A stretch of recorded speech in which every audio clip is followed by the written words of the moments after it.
Deuxième jour de la visite à Londres du président chinois Xi Jinping et premier contrat juteux pour la Grande-Bretagne. Pékin participera à hauteur de 6 milliards d'euros à la construction d'une centrale nucléaire dans le sud-ouest de l'Angleterre. Au total, des accords commerciaux portant sur plus de 40 milliards d'euros devraient être signés. Certaines voix s'élèvent pour critiquer la primauté des intérêts économiques sur la question des droits de l'homme.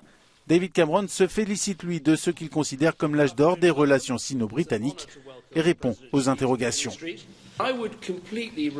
Je rejette complètement les prémices de votre question qui voudrait que l'on échange avec la Chine sur la question de l'acier ou à propos des droits de l'homme, ou alors que l'on ait une relation forte avec la Chine, ce qui serait une bonne chose pour les affaires, pour l'investissement et pour la croissance.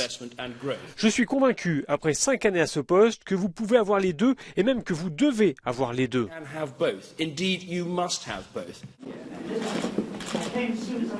Le tapis rouge déroulé pendant 4 jours dans chacun des lieux les plus symboliques du royaume permet de réchauffer des relations tendues en 2012 lorsque Cameron avait reçu le Dalai Lama.